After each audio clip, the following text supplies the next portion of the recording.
Santo. Amén. Ahora. Jesús, Va bajando. Ese círculo que llega a este mundo. Nosotros sabemos que tú has venido de Dios el Padre para ser nuestro Maestro y que enseña los caminos de la verdad. Las palabras que oímos de ti son espíritu y son vida. Pero ¿quién es digno de abrir el libro rompiendo el sello? Tú que diste tu vida por nosotros y nos compraste para Dios con tu sangre. Danos a conocer los misterios del reino de Dios y las inagotables fuerzas de tu corazón.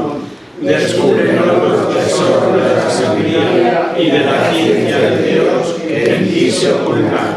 Haz que tu palabra penetre nuestras almas, guíe cuando nuestros pasos, ilumine nuestra senda hasta que venga el día y se disipen las tinieblas.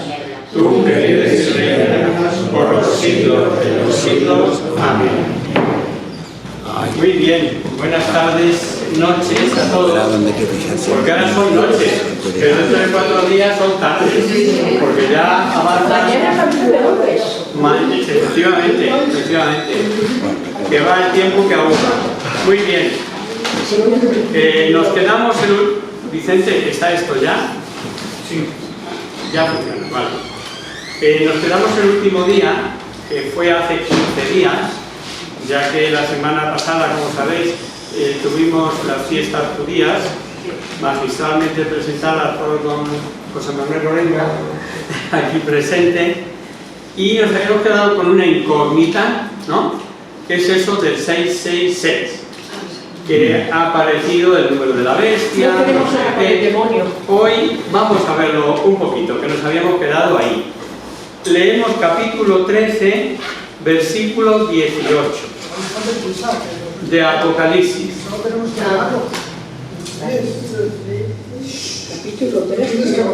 Capítulo 13, versículo 18. Aquí la sabiduría, el que tenga inteligencia, que calcule la cifra de la bestia, una cifra de hombre. Su cifra es 666. Correcto. Ahí tenemos el tan traído y llevado, estudiado, discutido, usado en literatura, artículos, etcétera, del 666. Ya es significativo que San Juan, si habéis escuchado lo que decía Carmen, que San Juan advierta que calcule el que tenga inteligencia. Empieza por decir eso San Juan. Luego es un enigma. Los que tenemos poquita luz nos apañamos con lo que tenemos. Primero, es un enigma. No sabemos ciertamente a quién se refiere. Segundo, no hay más que suposiciones, hipótesis, y tercero, no es nada definido. Y como para gustos colores, nos vamos a limitar a comentar lo que dicen unos y otros, pero solamente de las hipótesis que más se repiten. Partamos de la base que se trata de un nombre propio, revelado con enigma, eso está claro, eso lo dice bien San Juan, y por supuesto el problema es intentar descifrar lo que el autor quería decir, a quién o a qué se refería al decir que su número es el 666. Opiniones. Los judíos tenían un método que se conoce con el nombre de gematría, consistente en la interpretación de las palabras bíblicas según un número, un valor numérico que ellos daban a las letras. Y no olvidemos que San Juan era judío. Así tomaban un número y lo traducían a letras según el número. Ponemos un ejemplo. Si encuentro aquí una tiza así.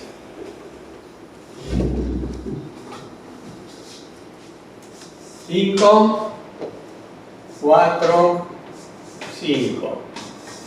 5 igual a A y 4 igual a N.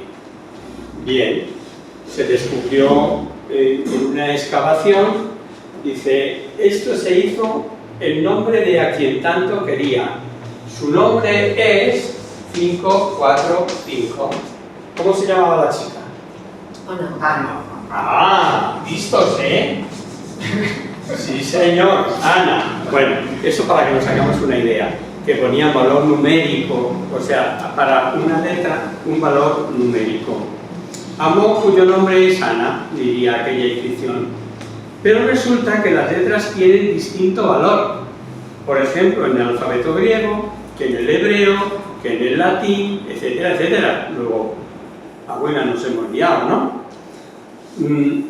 Si unimos a esto que en algún códice aparece, en vez del 666, aparece el 616, todavía se complica más la cosa. Pero aun suponiendo que al estar en la mayor parte de los códices el correcto fuera el 666, resulta que según el alfabeto que tomemos nos daría el nombre de Nerón, Domiciano, Imperio Latino, Zeus, Calígula. Como veis, para cada idioma un nombre. Como tomando el alfabeto hebreo sale Nerón, pues es una de las opiniones más generalizadas. Y solo para quienes les gusten los galimatías, que se pueden hacer con los números, les diré que antiguamente muchos autores daban importancia para interpretar a unas combinaciones numéricas llamadas cifras triangulares. Se llama número triangular al que se obtiene con la suma de una serie natural de números hasta el último número determinado llamado base del triángulo. Seguimos con el ejemplo. 1, 2, 3, 4, 5, 6, 7, así hasta 17. Esta sería la base del triángulo al que nos estamos refiriendo. Aplicamos la fórmula para una secuencia numérica continuada.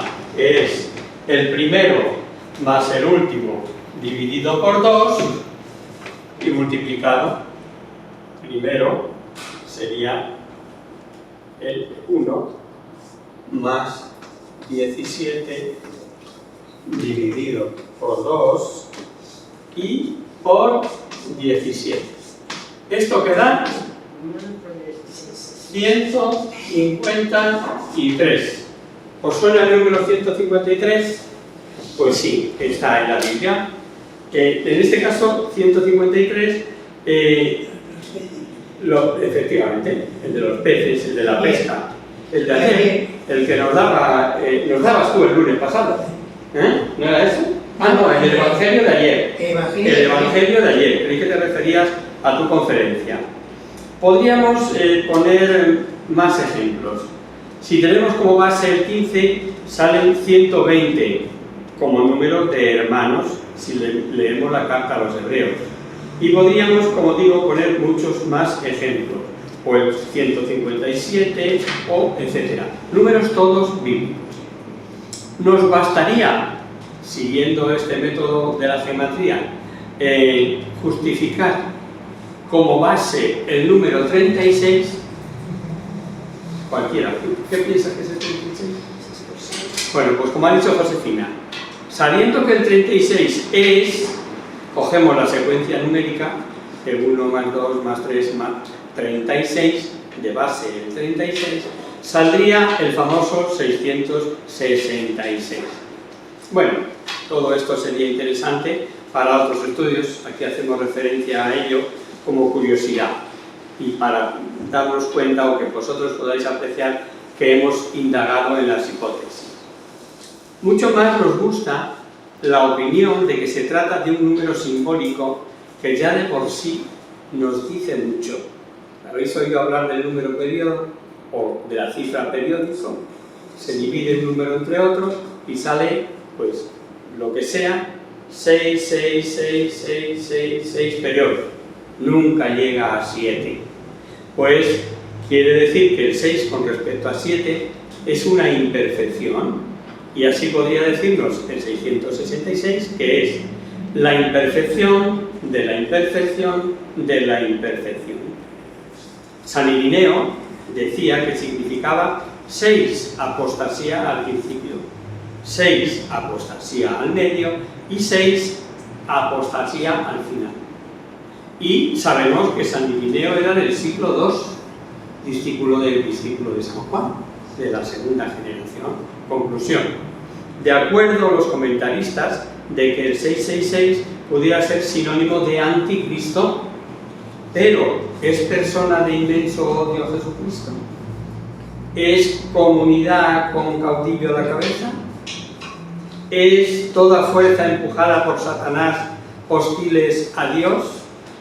Y después de esto, pasado, presente, futuro, porque el mismo autor, fijaros lo que dice en su carta cuando se habla de que estaba para llegar el anticristo.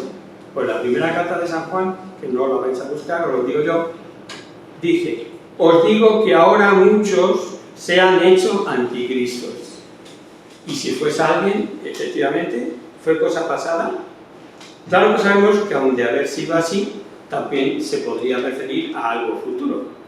Una cosa sí está clara, es que persona, fuerza, entidad, con o sin caudillo, se refiere con más claridad a fechas del final de los tiempos.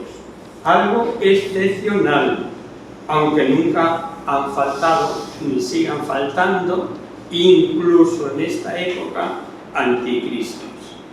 Pero que lo vemos enseguida. Será porque somos cristianos, será porque tenemos un olfato especial, será porque el Espíritu Santo nos inspira. Dice: este parece un anticristo. ¿Por qué? Por lo que podamos ver. Hay unas citas que pueden darnos mucha luz para que elijamos lo que mejor nos parezca.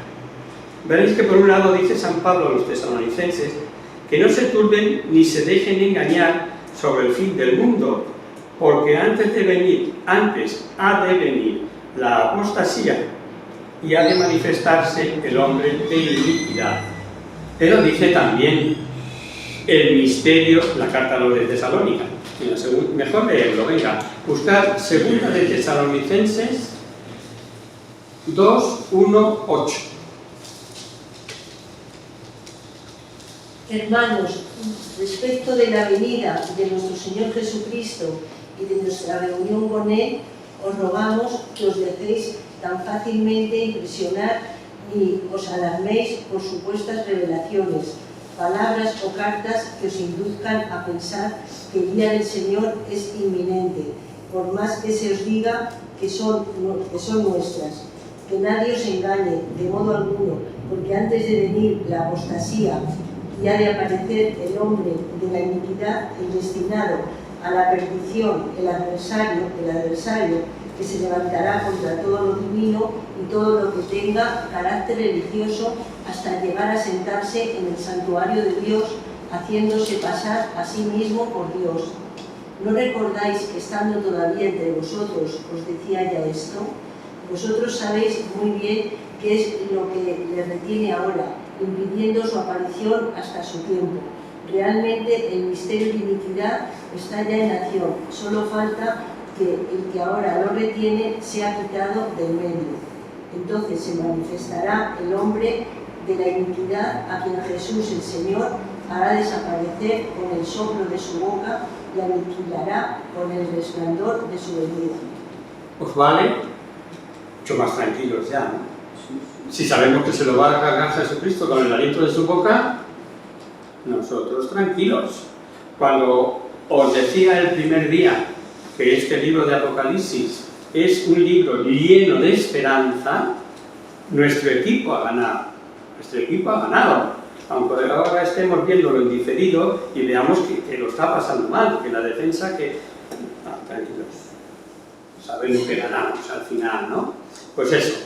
Terminamos este capítulo haciendo nuestras unas palabras de San Irineo. No queremos temerariamente y con peligro afirmar alguna cosa acerca del nombre del anticristo, porque si en este tiempo se hubiera de haber revelado claramente su nombre, lo hubiera hecho el que tuvo esta revelación. Y apostillamos, si en nuestros días Dios hubiera querido revelárnoslo, ya lo hubiera hecho, que para eso asiste el Espíritu Santo a la Iglesia. Y con esto comenzamos el capítulo 14. Terminada la narración de la persecución de Satanás y sus aliados en este limitado tiempo, expresado como un tiempo, 2 tiempos y medio tiempo, o 42 meses o 1260 días, tanto da, comienza un desenlace final. Hay aquí un juicio, las visiones del juicio y el castigo de los malvados, de los réprobos, y tiene 2 partes muy diferenciadas. El capítulo se abre con la visión del Cordero de pie sobre el monte Sión y un gran séquito del que hablaremos. Hay fiesta con cánticos que el mundo no puede aprender. Vivimos en medio de 2 mundos diferentes. Uno es el mundo de las apariencias, de los engaños, sometidos al maligno, adorando a dioses falsos, y de otro, de madera o de poder o de dinero, etc., ¿no? El otro mundo es de realidades. Por poco tiempo, siempre muy limitado, han padecido martirio de sangre o de cruz, de dar la vida degollados o darla día a día con la cruz y la lucha por mantenerse fieles y guardar los mandamientos, como dice el libro, etcétera, etcétera. Y al final, como se ve en este capítulo, les veremos en la cima del monte Sión, monte de la casa de Yahvé, que profetizó Miqueas, como elevado sobre los pueblos, idea que aparece repetidamente en Isaías, en Joel, en Salmos, etc. Cuando nos referimos al mundo de apariencias, de engaños, no queremos decir que sea un mundo de ilusión. Esta vida no es un sueño, pero tampoco es la verdadera, por cuanto el hombre camina hacia una realidad eterna. Y como los despreciadores de Dios nada pueden saber de dicha y felicidad de los seguidores del Cordero, es natural que vea San Juan que no podía entender el cántico nuevo de los salvados, de los que están salvados. Igual leemos del capítulo 14, del 1 al 5. Y miré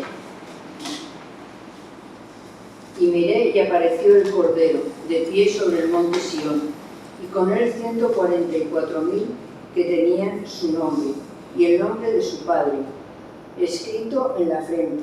Y oí una voz del cielo como estruendo de muchas aguas y como estampido de gran trueno. Y la voz que oí era como de citaristas, que tocan sus cítaras y cantan un cántico nuevo ante el trono y ante los 4 seres vivientes y los ancianos. Nadie podía aprender el cántico, sino aquellos 144.000 que habían sido rescatados de la tierra. Estos son los que no se contaminaron con mujeres, pues son vírgenes. Estos son los que siguen al Cordero a donde quiera que van.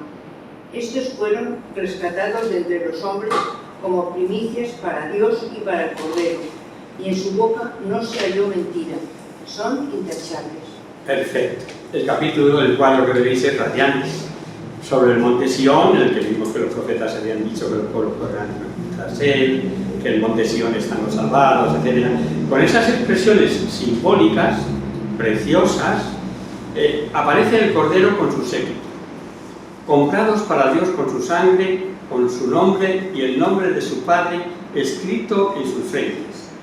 Fiesta de triunfo, por todo lo alto, con voces, músicas, fragor de aguas y truenos. Y allí los 24 ancianos, con los marcados, cantando un cántico nuevo que solo ellos podían aprender. Es el cántico nuevo que pertenece al nuevo orden del Cordero Inmaculado. Y vuelven a salir aquí los 144.000 señalados que formaba el séquito del Cordero. Como el texto dice, estos son los que no se mancharon con mujeres y son vírgenes, conviene a quienes ve San Juan como séquito del Cordero tenerlo en cuenta, porque hay diversidad también de pareceres. Hay algunos, como San Agustín, San Jerónimo, Tertuliano y algunos más modernos, que piensan que se refiere a un grupo escogido que aceptaron la virginidad física, los consagrados en cuerpo y alma al Cordero, y forman como una singular y especial séquito por haber renunciado a lo lícito por amor del reino. como predicaba Pablo en Corintios, en Efesios, acerca de la virginidad, ¿no? Cuando dice aquello de bien quisiera yo que fuerais todos como yo, etc., ¿no? Hablando de las excelencias de la virginidad.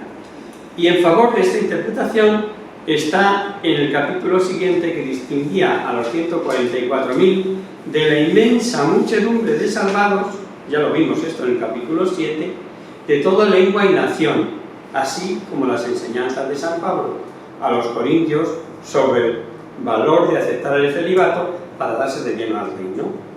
Otros dicen que no se puede tomar literalmente lo de manchado con mujeres, por cuanto esto supondría la exclusión de la mujer, que nos llevaría a un absurdo, ya que para Dios somos exactamente iguales. Macho y hembra nos crió. Y recordemos que San Pablo, al decir que Jesucristo no hizo distinción entre esclavo y libre, judío o gentil, dice igualmente hombre o mujer. Por ello muchos interpretan el lenguaje bíblico, sabido es, por otro lado, que se emplea la imagen de infidelidad conyugal para expresar la infidelidad a Dios, es decir, la idolatría. Y son infinidad de citas las que lo dicen así, especialmente de Oseas. Lo dice con toda crudeza, y algunas de sus citas en este sentido no parecen dejar duda. Ve, este es el comienzo, en el comienzo del libro de Oseas. Ve y toma por mujer a una prostituta y engendra hijos de prostitución, pues, y ahora viene la aplicación, pues se prostituye la tierra apartándose de Yahvé, como sinónimo de esto que os estoy explicando. Así son llamados vírgenes por no haberse manchado con el culto a los ídolos, aplicando la virginidad a la pureza interior como ausencia de idolatría. Recordad que en Roma, por su enorme culto idolátrico, se la presenta como la gran ramera o la gran prostituta, lo que veremos un poquito más adelante en el capítulo 19 de este mismo libro. Otros, y habida cuenta de que los presentes como rescatados, en cuya boca no se halló mentira, son inmaculados, así lo hemos oído, y piensan si se trata de un número simbólico dado como 144.000, no un número contado así, 143.999, 144.000 no, como número perfecto, que primero, como 12 tribus escogidas entre toda la tierra, que vemos en el Antiguo Testamento, luego 12 apóstoles, como columnas y puertas de la Nueva Jerusalén, que así es como al final aparece el libro, que veremos, y que cobijan a la gran muchedumbre representada por el millar. 12 por 12 por 1000, 144.000. Y porque además el capítulo 22:15 da por excluido a los que practican la mentira, referido a adorar lo falso, a despreciar la verdad. En fin, como en otros pasajes hemos dicho tantas veces, ahí están los eruditos que sigan investigando. Lo importante para nosotros es que todo cristiano es marcado, es sellado y es séquito del Cordero, comprado con su sangre, es virgen, al no prostituirse con doctrinas humanas donde hay vírgenes por virginidad física aceptada por amor. Sin duda escogidos para darse de lleno al reino, virginidad física, y hay virginidad de la fe. La segunda parte de este capítulo nos presenta 7 ángeles.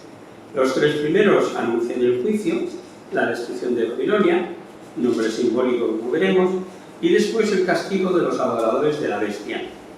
Después una voz del cielo, sin duda el Espíritu Santo, que manda se escriba la bienaventuranza de los que mueren en el Señor, el valor de las buenas obras, siempre tenidas en cuenta, no olvidadas, y un personaje, dice el texto, semejante a un hijo de hombres.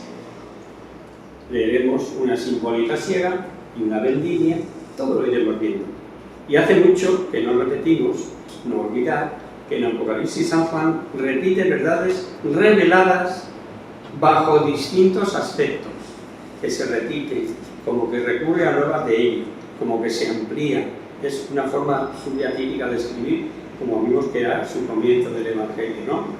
Que no hay programa ordenado en las visiones, que a veces contempla el comienzo del fin en acontecimientos presentes. Esto es un recordatorio, pero vengo diciéndolo desde el principio, etcétera, etcétera. Vamos a seguir leyendo. De este capítulo 14 leemos ahora del 6 al 13.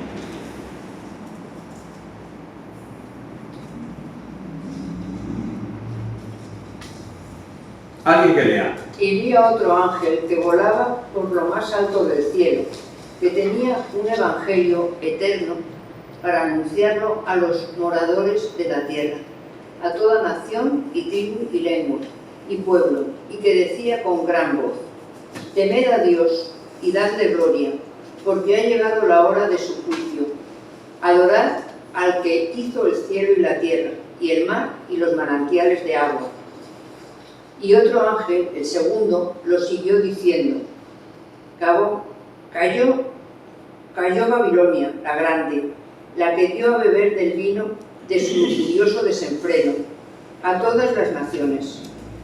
Y otro ángel, el tercero, lo siguió diciendo con gran voz: si alguno adora a la bestia y su imagen y recibe su marca en la frente o en la mano, beberá él también del vino del furor de Dios, vino puro, concentrado en la copa de su ira, y será atormentado con fuego y azufre, en presencia de los ángeles santos y en presencia del Cordero.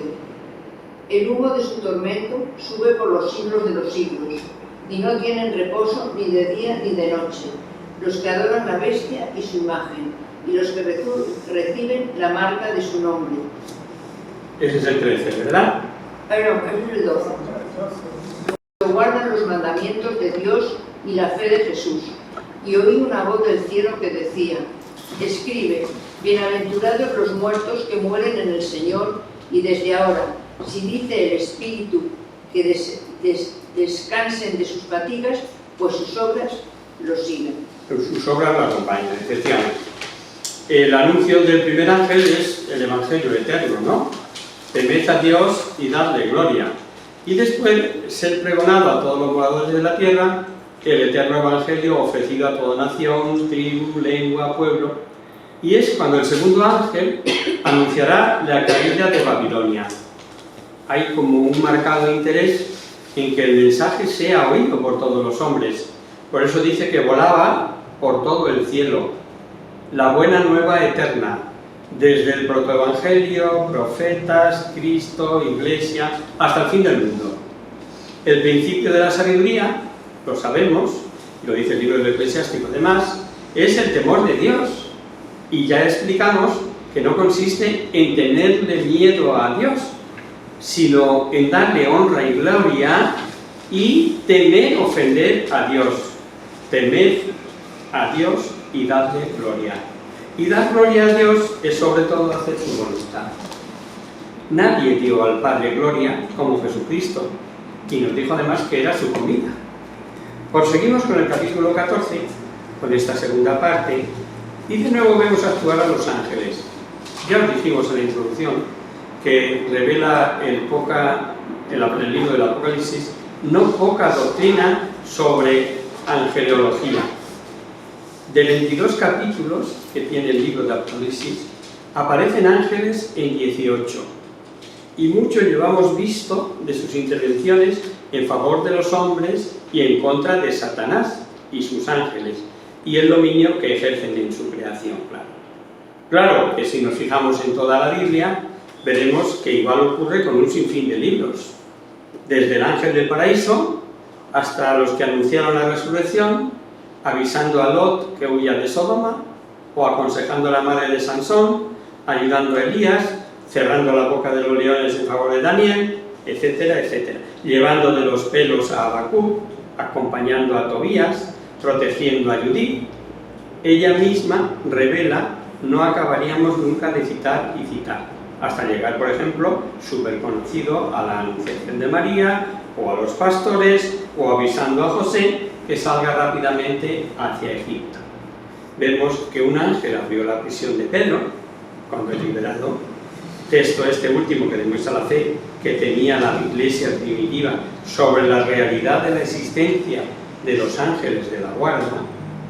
Y no es extraño que tantos grandes santos y hombres de Dios hayan revelado el mucho trato que personalmente tenían con su ángel custodio, a quien a veces sentían su presencia y con el que sabemos conversaban.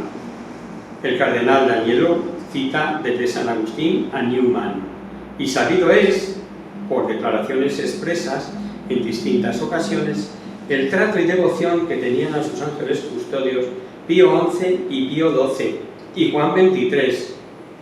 Juan XXIII, en una confidencia hecha a un obispo canadiense, le dijo que convocó el Concilio Vaticano II por una inspiración de su ángel custodio cuando oraba.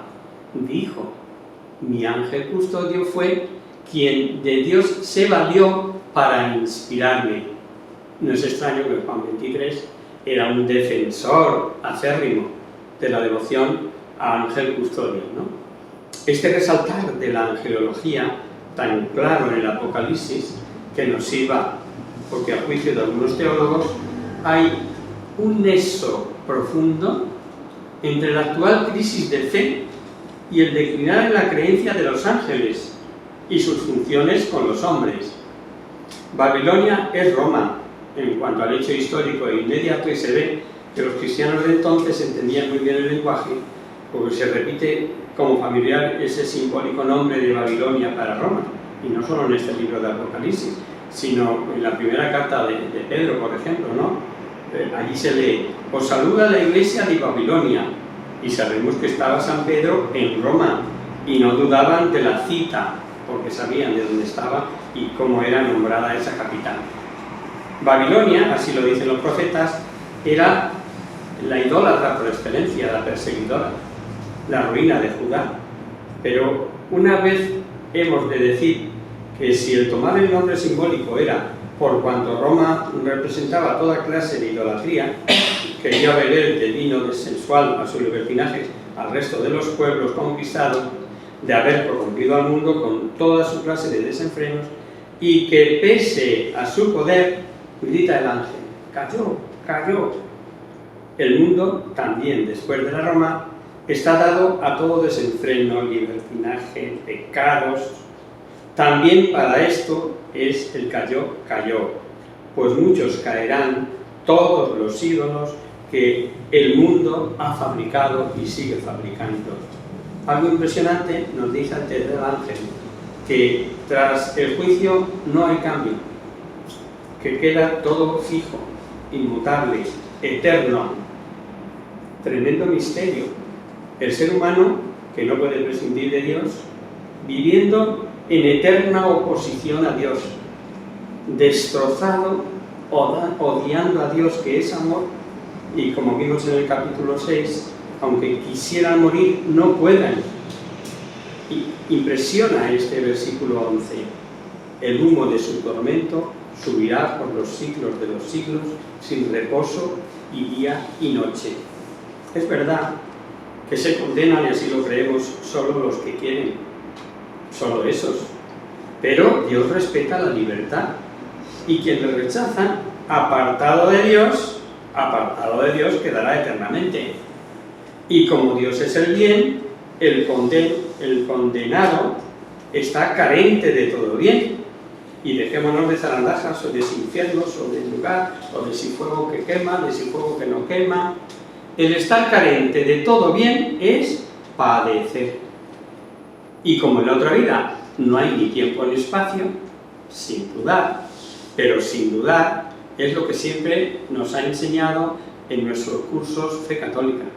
Es un estado donde no hay espacio, no hay lugar, pero el estado de condenación igual a padecimiento, y donde no hay tiempo es eternidad. Y el que no quiera verlo, Dios va a él. Yo creo que después de la misericordia de Dios revelada permanentemente, libro a libro de la Biblia, una de las verdades más repetidas es la existencia de la felicidad eterna o condenación eterna, según se acepta o se rechace la misericordia. Porque ese es el resumen. ¿Quién de los que estamos aquí cree que se puede salvar por sí mismo? ¿O cree que está libre de toda mancha, pecado o culpa? Su misericordia. Que no se nos olvide, se trata de aceptar o rechazar la misericordia de Dios. Y es tremendo. Leímos en el capítulo 5 que el Cordero nos ha comprado para Dios con su sangre. Había profetizado Isaías que el Mesías cargaría con todas las culpas. Y la soberbia, incluido el mal uso de la libertad, es capaz de desbaratar los planes divinos en cuanto a que todos los hombres se salven. Dice el versículo 10 que los condenados sufrirán el tormento a vista de ángeles, santos y del Cordero. Es un rasgo muy judío este, ¿no?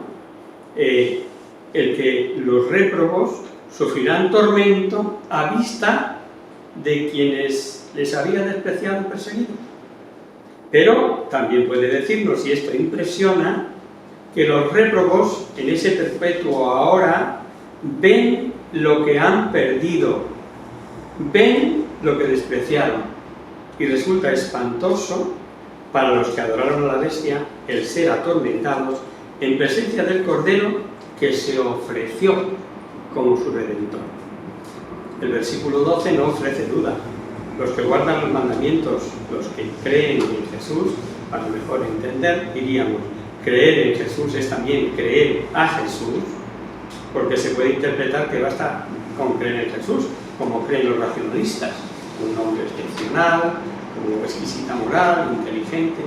En fin, lo vamos a dejar aquí, porque esto es largo de explicar y yo me enciendo enseguida. Entonces, lo dejamos aquí y seguimos, si Dios quiere, el próximo lunes, ¿vale? Estamos en el versículo 13, acordaros, del capítulo 14. 14-13, así no se nos olvida. Rezamos a la Virgen,